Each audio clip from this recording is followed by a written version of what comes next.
Welcome to the podcast, Happy and Single. I'm your host, Joseph Anderson. You can find me on Instagram at the It's Possible Guy. You can find our podcast Instagram at Happy and Single. Today is episode 62, and it's entitled, Focus on the part of the dream that you can control. I know as a single person for much of my life, and even on a day-to-day basis at times, I focus so much on those things that I can't control. I have zero control over whether a girl is going to choose to like me. I have zero control over any of that. And I have zero control over what everyone else is going to do in the world. However, the thing I do have control over is how I influence those situations. I can remember so many different times that I literally just sat home on a weekend night because I should have been out. I felt I should have been out with friends, or I should have been out doing something else. And I almost felt like I owed it to myself just to waste away the night. Watching some mundane TV show or playing some video game or something of the sort. Instead of really just allowing myself to say, you know what do I want to do tonight? What can I control? If I don't get invited to a party one night, or if I don't get invited to a hangout, then that's okay.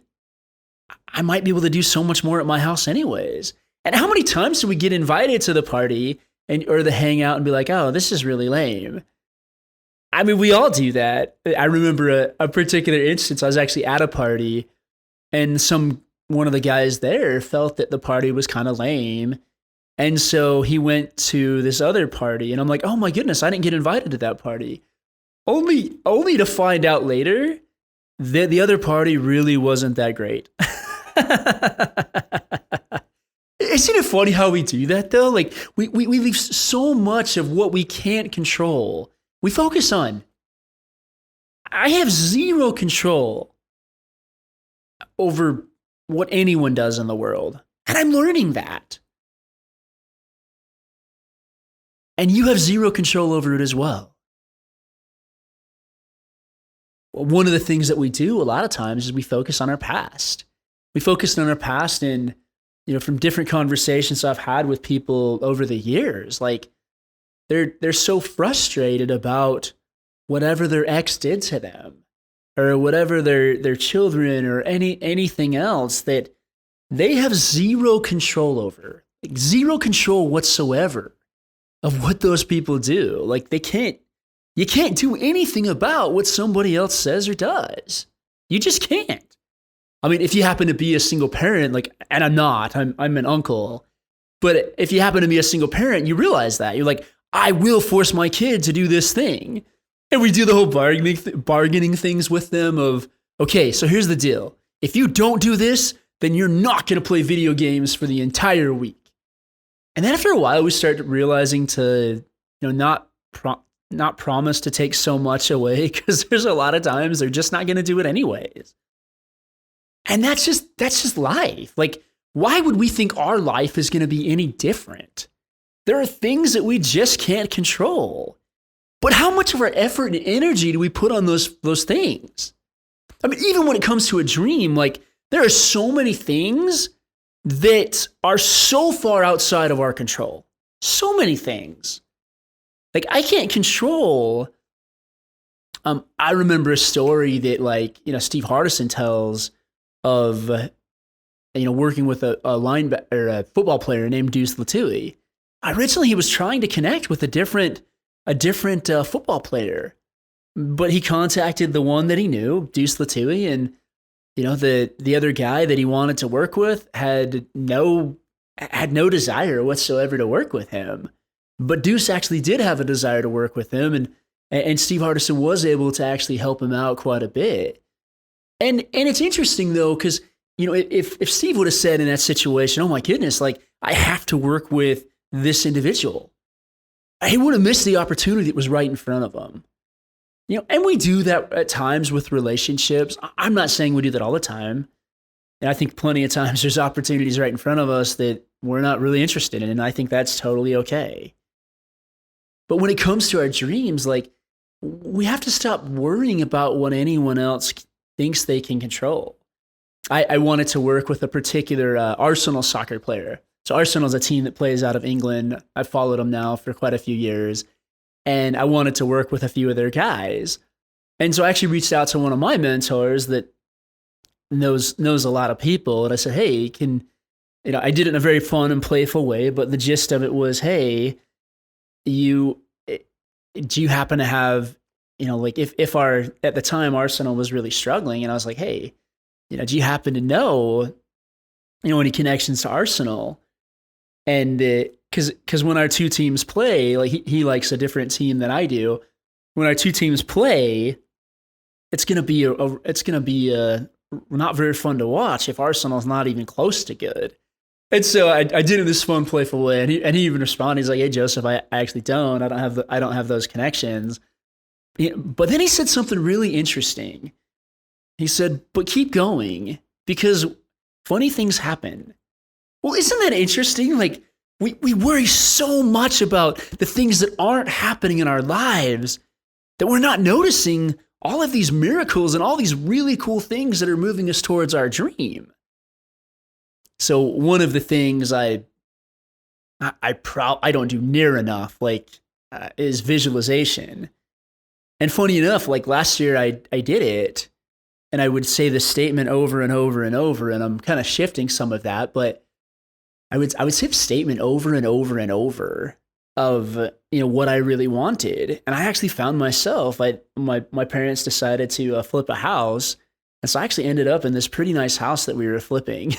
It ended up staying there for months, which was not my plan. And I kind of looked at it, and I totally missed a lot of that opportunity because I was so focused on, oh, I'm totally here just to sell this house. I'm totally here just to sell this house. And what I missed out on is there was a lot of opportunities there that I just kind of missed. It was like, oh, wow, I'm in this beautiful, beautiful home. I could have a lot of fun here. I could enjoy myself here. But I learned from that experience. There's something so powerful about seeing our dreams. I was listening to a great book by Mike Dooley. He happens to be on The Secret, but I think it's called something like Infinite Possibilities or something like that. And you guys can look it up if you want. But one of the things he said is just take 5 minutes and visualize. And recently, a religious leader of mine, he came out with this beautiful, beautiful. So this was a beautiful post that a religious leader of mine named Russell M. Nelson put up. And I'm just going to read the last part. If you guys want to go on to his Instagram account, it's just Russell M. Nelson. And there's a beautiful post just about like New Year's resolutions. But the last one was what really caught me. He said, "Third, resolve to be resolute. The Lord loves effort. The Lord loves consistency. The Lord loves steadfastness. While we surely will come up short from time to time, our persistent efforts to hear him and follow the inspiration he gives us will help us to wax strong in the Spirit." Like, I think that's really interesting for multiple reasons. But one of those, just coming back before I get scattered on another topic, is be resolute. And so I decided to do certain things every day or nearly every day. Some basically Monday through Saturday, others every single day. And one of those was visualize 5 minutes. Just totally visualize 5 minutes of the life that I want to have. And I've put this down as something that I will do every day.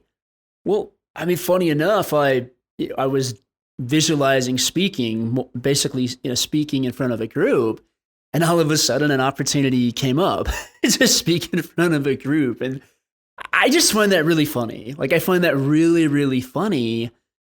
But there's something about when we go in the direction we're inspired to go, good things happen. And I gotta be honest, guys, sometimes it is scary. Like, there's things of what's somebody gonna want to listen to me for? Everybody has that. It does not matter who you are. Everybody has that. And what they really are is they're simply intrusive thoughts. They're intrusive thoughts that come into our mind, as I think it was Jack Pransky that talks about that. And one of my friends put up a post about that was, super helpful for me. And like, they're just intrusive thoughts that come into our mind and say, hey, who are you to do that? But every single person, every single thing has had a challenge in their lives. We would not watch any single movie whatsoever if there was not a challenge. Everybody has them. And sometimes we look at them and like, oh, this means that I'm not supposed to go this direction. No, it doesn't. I've had those experiences of being stopped in a particular direction, and you'll know, like you really know. Like we don't have to hesitate every 4 seconds and ask ourselves, oh, is this right? Is this right? Is this right? Is this right? I think that's actually one of the ways that, the adversary gets to me is just, oh, is this the right path, Joseph? And gets other people around me asking the same question. And it's like, I don't know. I don't know if it's the right path. Guys, I'm telling you, you'll know. But if we focus on things that are within your control, I mean, what are the things that you want to be resolute in? I mean, a couple of the other ones that one of my dreams, like, is to become a rock star. Well, there's probably a good chance I should at least play the guitar a little bit a day to get that to happen. And so I put that out there. It's okay, this year, it doesn't matter. I'm spending 21 minutes a day on my guitar. And I did pretty good last year, and I was able to do a lot of cool stuff. I mean, I've learned nearly 3/4 of Sweet Child of Mine. I've taken the past few weeks off for just spending time with family and such and making that a focus. But guys, every one of us can do so much more than we think we can. There's a cool quote that I've shared before, but it basically says, God's waiting to help you, but he can't if you don't dream. He can't if you don't believe. It's by a man named Jeffrey R. Holland. Guys, we got to dream. We got to believe. We've got to want what we want. Like, we've got to go after our miracle. The lines from the movie Scrooged are coming to me with Bill Murray, which I actually really, really like. There's a couple of versions of Christmas Carol that I really like, and that's one of them. But at the end, he comes out, he's like, guys, you could be a part of somebody's miracle. You've got to go out and do the things that you can do. Well, we've got to believe. We don't have to be perfect. And every single one of us, we have little challenges. Sometimes it's not finding a place to record. Sometimes it's, I don't know. I don't know what your challenges are. Today, you know what my challenge was today? Well, I happen to be back in the Midwest and at my sister's house because I just love being out here with my nieces and nephews. And you know what my challenge was today? My challenge was getting my 4-year-old nephew out of the way of the door so that I could go to the library and record today. That was my challenge. And guys, like, this kid is, I mean, all my nieces and nephews are cute, and he is super, super, super cute. And he just sat there in front of the door and cried. He's like, Joseph, don't go. Joseph, don't go. I don't want you to go to work. Why do you have to go to work? And I'm like, things just happen, guys. Like, things honestly just happen. Now, what if I would have taken that as a sign from God that says, Joseph, this is not the day for you to record? Well, I probably wouldn't have come in and recorded.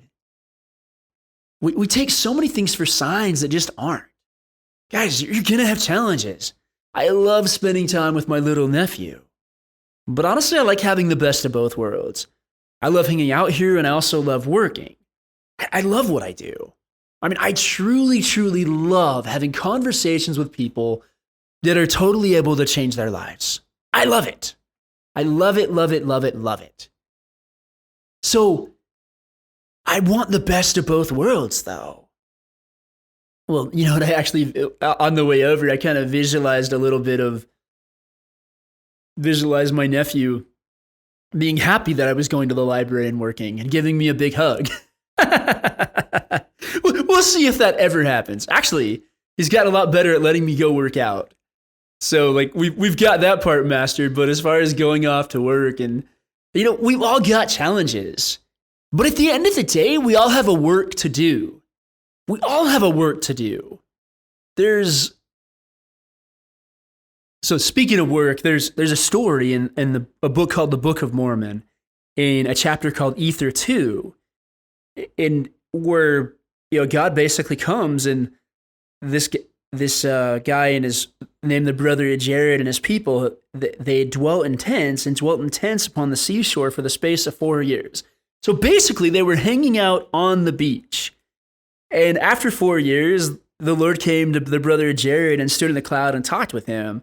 For the space of 3 hours did he talk and chasten him, basically because they were sitting upon the beach and they didn't remember to call upon the Lord. But there's a beautiful scripture, and this one really, really caught me. Like, I love this scripture. It said, and the Lord said, go to work and build. I mean, but before this, he had even he promised him, like, once the brother Jared started calling on the Lord, he said, I will forgive thee and thy brethren of their sins, but thou shalt not sin any more. For ye shall remember that my spirit will not always strive with man. Wherefore, if ye will sin until ye are fully ripe, ye shall be cut off from the presence of the Lord. And these are my thoughts upon the land which I shall give you for inheritance, for it shall be a land choice above all other lands. So basically, before this time, God had already promised the brother Jared this amazing land, like this choice, amazing land, basically America. And that was just going to be amazing. And, the brother Jared still just kind of chilled. He just hung out and chilled. But then, like I said, it goes to this other scripture that says in verse 16, the Lord said, go to work and build. And then there's another part in the scripture that says, and it came to pass that the brother Jared did go to work. Guys, we're here to do a great work. We could spend all our time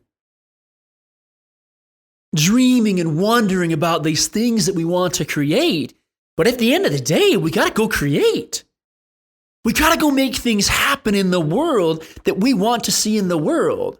Not because it will do anything for us, but simply because we're here, we might as well have a lot of fun playing the game. Could you imagine if your life was everything that you dreamed about? Like everything you dreamed about. I don't know what it is for you, so I'll share a few for you of mine. One is to become a #1 best-selling author. And I've already written the first draft of my book, but if you know anything about editing, unless you sit down and do it, it doesn't happen. and it's sometimes not the funnest thing to do, or at least we think it's not. And becoming, like I said, a guitar rock star, and all these really cool things that I'd love to see happen in the world. Well, why don't they happen? Because of doubt and disbelief. A quote I love says, it's by Dieter F. Uchtdorf, another religious leader of mine, that says, doubt your doubts before you doubt your faith. It is astounding the difference between the feeling of the spirit and the feeling of peace and the feeling of doubt.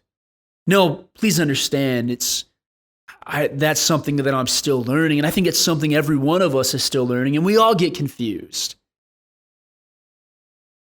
But we're reminded of all the things that we don't have control over when we doubt. It's like, is this going to work? Are you sure about this? What if you spend all this time working on this thing, and if it doesn't happen? So what? Who cares? No big deal.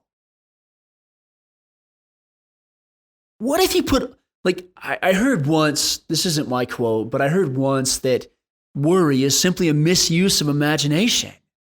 Worry is simply focusing on all the things that you can't control. And if you focus on the things that you can't control, the things you control or the things you can't control will begin to control you. It happens, guys. It happens all the time. We worry about so many things that are outside of our control, and we worry about them, we worry about them, we worry about them. And it's almost like worry stacking. We get so lost in that train of thought that it almost becomes like this just mountain of whatever. Like this mountain of doubt, this mountain of insecurity, this mountain of everything we're scared of. But one thing Sid Banks talks about, the Scottish mystic, he basically says, we have to go back and look at our contaminated thought. Because that's all it is contaminated thought. Or not necessarily look at it, we just have to realize, that's just contaminated thinking. There's nothing, I'm not like a chemist or anything, but there's almost nothing I can do if I mix water and motor oil to want to drink that again. I'll just get a new glass of water. I'll throw it out. The same for us. We get so entrenched in our thinking about everything going on in our lives and everything bad that's happened to us that we want to dissect it and everything else. We don't have to dissect anything. We just have to simply remember that much of our pain in our lives are actually caused by our memories, but they're not actually happening to us. Even some of the most extreme things that have happened to you in your life, if you have gone through some really tragic events, all that you're remembering is you're remembering the moment and you're remembering the feeling that you had in the moment. That's all that you're remembering. You're not actually having that experience again, or at least, generally we're not. That's what happens with panic attacks and such. I mean, I'd never really experienced that until one time I did. Well, now I've realized that, as my mentor Michael Neal says, all that's happening is your thinking is just revving up. Kind of like when I push down on the gas on my car, it revs, and I can get it to rev pretty high. But if I take my foot off the gas, the revving goes down. Simply the fact of noticing that your mind is beginning to rev is progress. Like, that has helped me so much in my life. So coming back to the exciting part about this, let's talk about dreams. In the book In Quest of the Pearl, which is by Sid Banks, the Scottish mystic, there's a part in here that says, I think Walt Disney was one of the greatest men America has ever known. He taught the world to dream.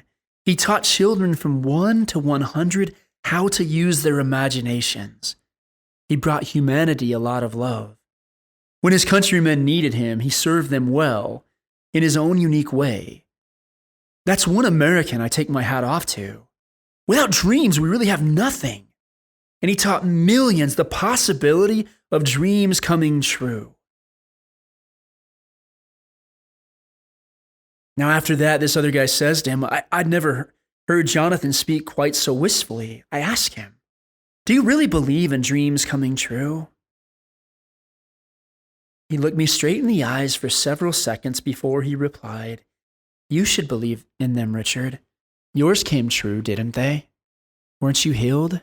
Didn't you find some peace of mind? Didn't you get a second chance in life? My chest swelled as if it was going to burst as I responded, yes, it's true. Do you believe in dreams?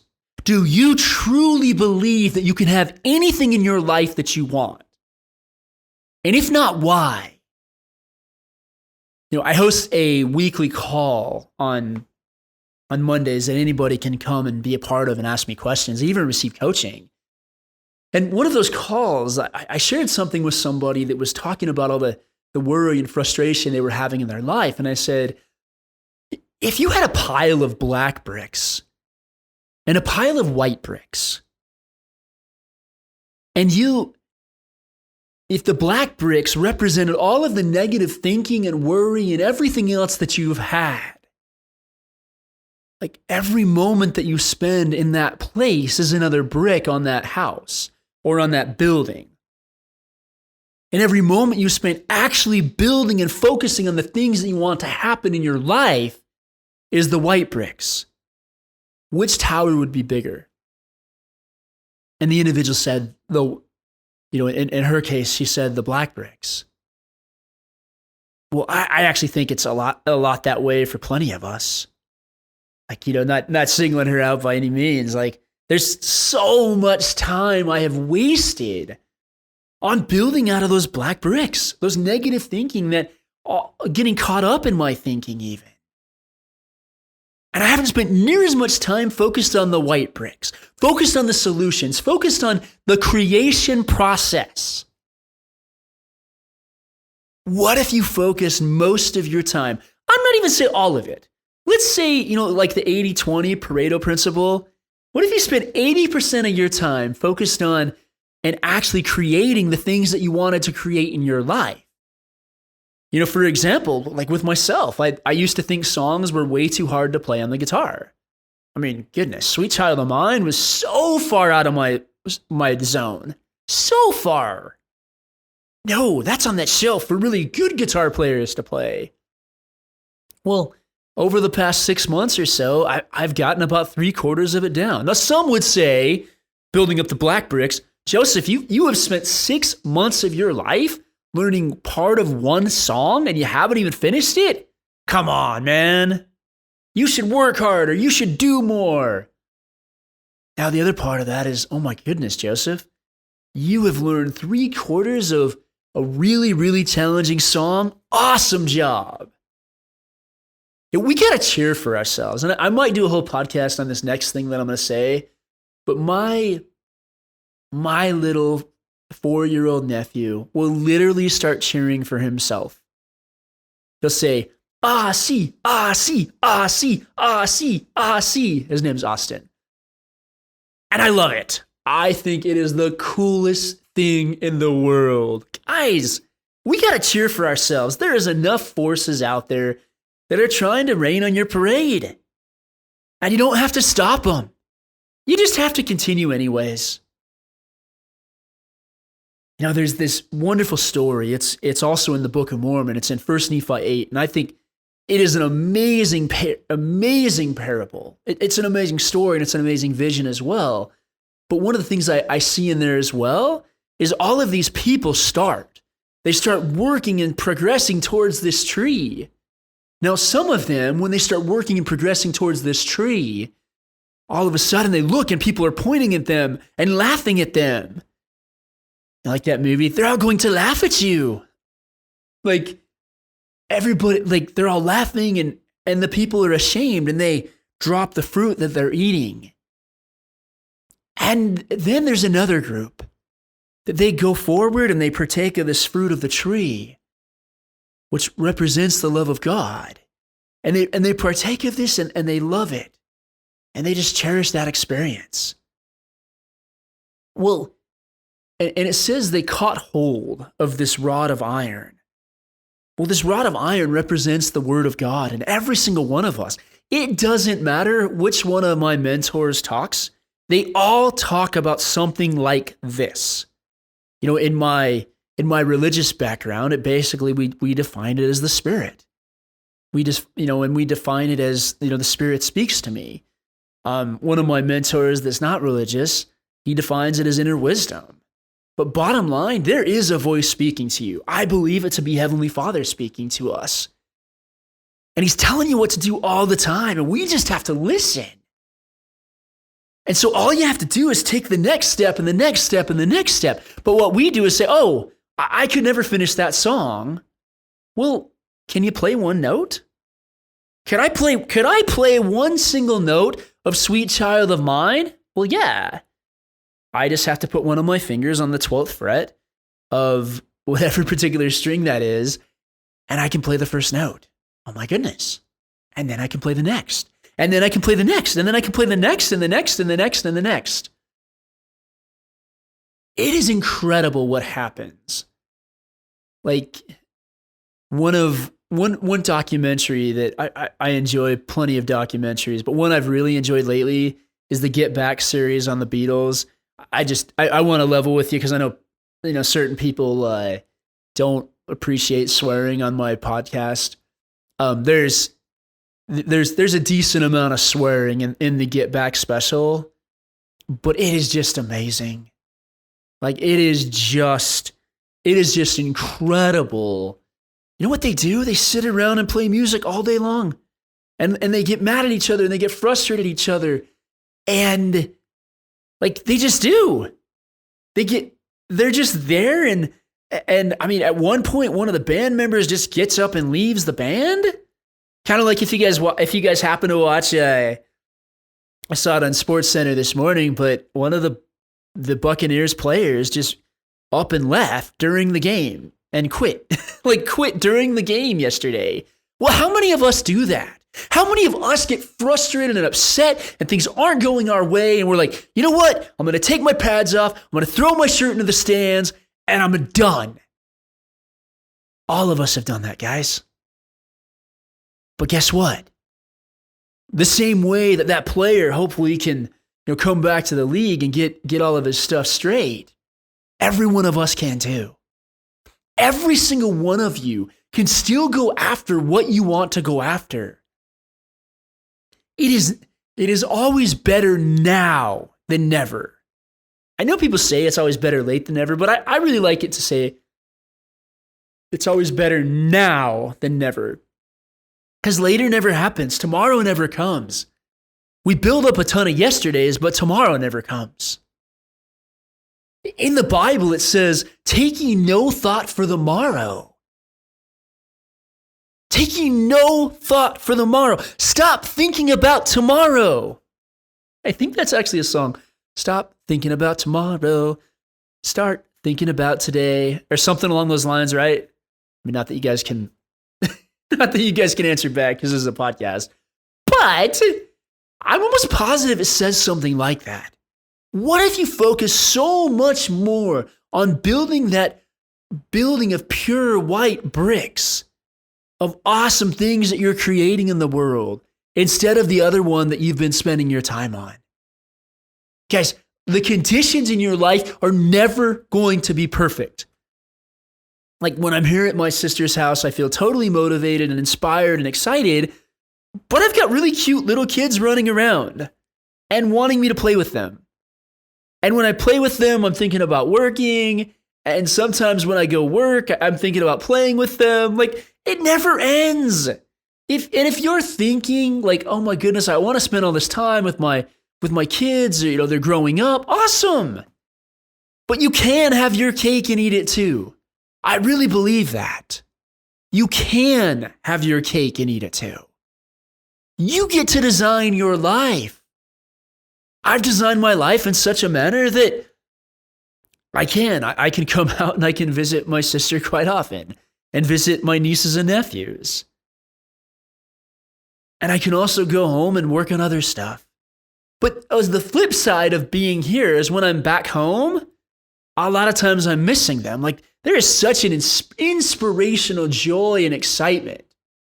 And I was even telling my nephew this earlier. I was like, dude, like, I love being here with you, but I got to be able to work. I've got to be able to get my stuff done. So you can have the best of both worlds when you stop telling yourself that you can't. You can have what you dream to have. And if you don't believe you can have it, come see me on our Monday call. Just go to happyandsingle.com and it has the schedule there. It's a free call. And I'm guilty of this too, because like there's another community that I help host, which is called heartfeltpresence.org. And for a while, I looked at it just as a place to just as a place to give. I'd go in, I'd coach, I'd do my thing. But I've learned recently that, wow, I have gotten some amazing, amazing coaching from there. Like life-changing coaching. When your head starts spinning around and you're overthinking it at midnight. Wow, I have gotten some amazing coaching there. And I'm so grateful for that. The resources around you are endless. But we spend so much time trying to escape to happiness instead of trying to walk to happiness. The path is there. The roads are there. Your dream life is there. You don't even have to believe. You just have to walk. Visualization is so incredibly powerful. I mean, like I said, I visualized literally, I think it was last night. I was just sitting there visualizing this, doing speaking, and I've done some speaking, but it's been mostly virtual just because of the state of the world. But there is a power in seeing ourselves where we want to be and where we feel inspired to be. And just going after that with everything that we have, of not fearing anymore. Isn't it interesting that every time an angel appears in the scriptures, they say the words, fear not. That's what they say. Fear not.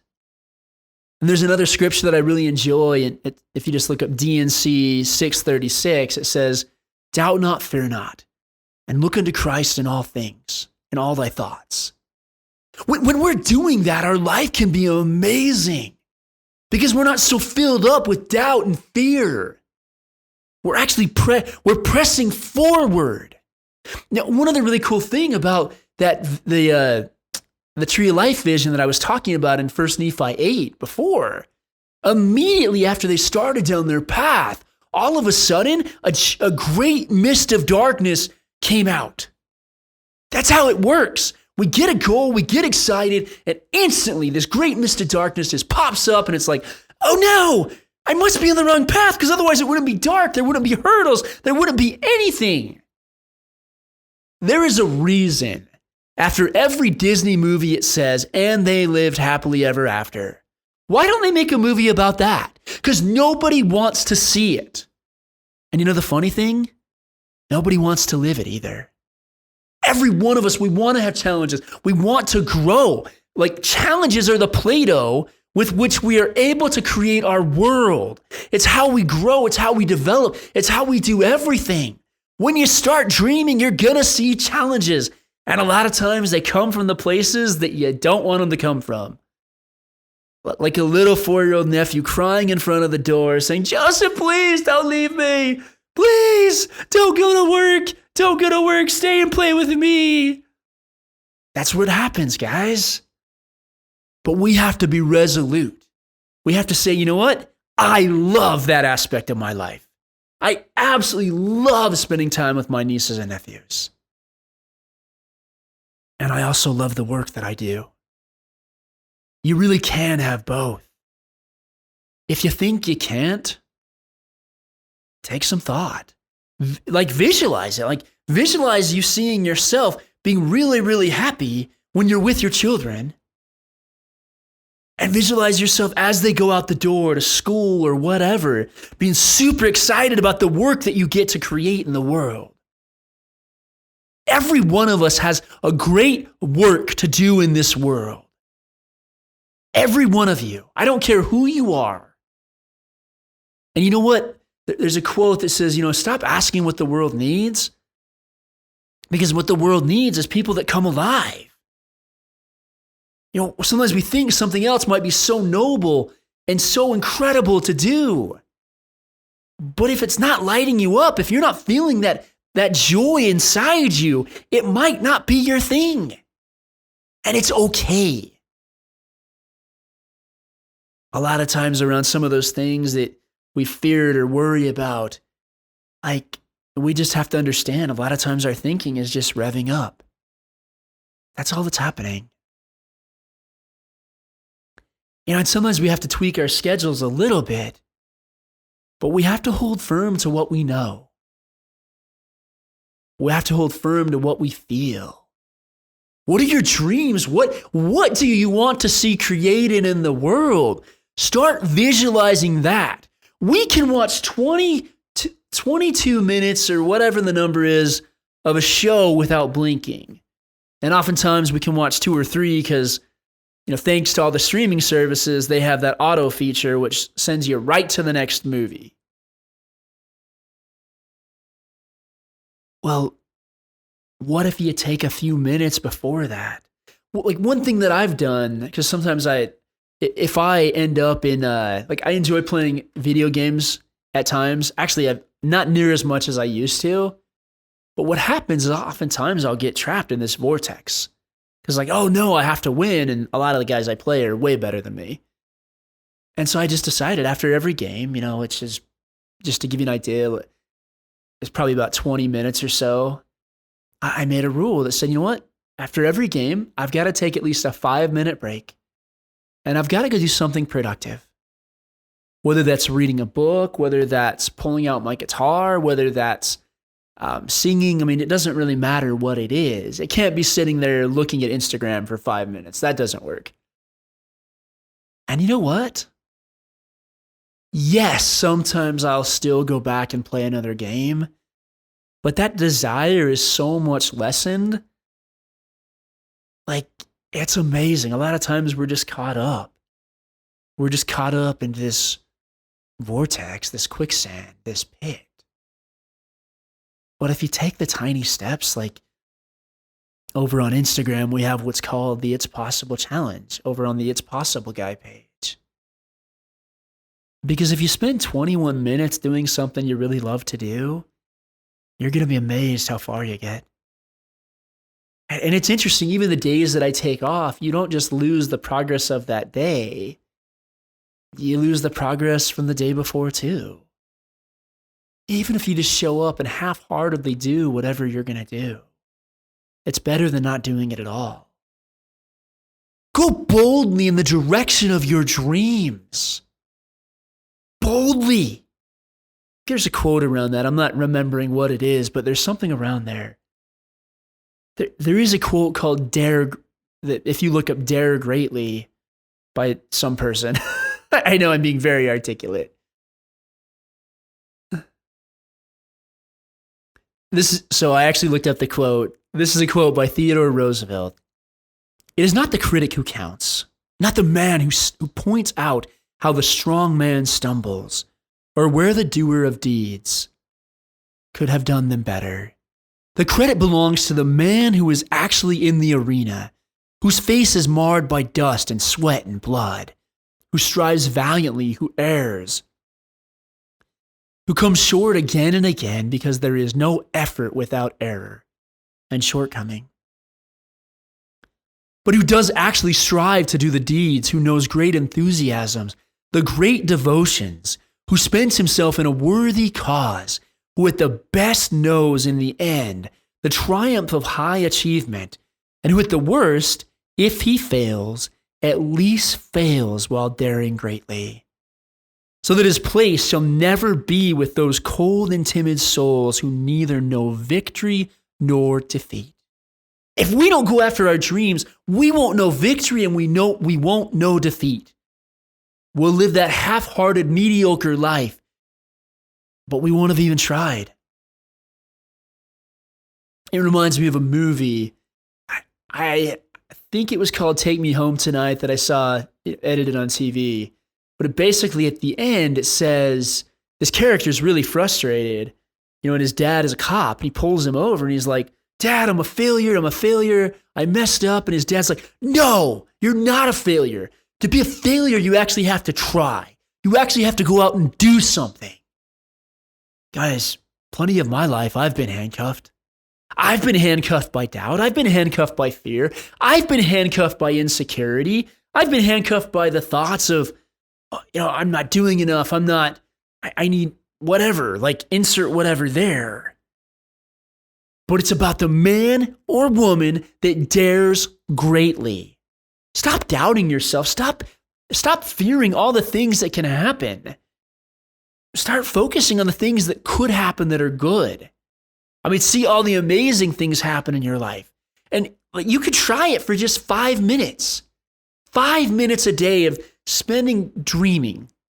5 minutes a day of dreaming. And I've done this now since, the first of the year. So I've done this now for 2 days. And it's been cool. It's been a cool experience. So I want to invite you guys to do that. I really want to give you guys permission to go play, go have fun. If you want to go learn to play guitar, go buy a crappy guitar. If you want to learn to speak, go book a speaking engagement. Even if it's for 3 people in your living room, go do it. You will be amazed at how far you go.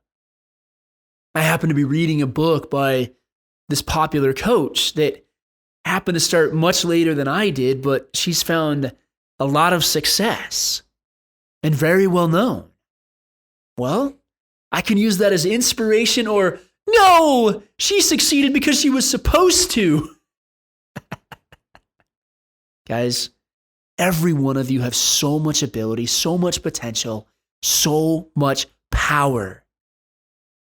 It reminds me of the quote I've already shared, but it basically by Jeffrey R. Holland that says, God is actively waiting to answer your prayers.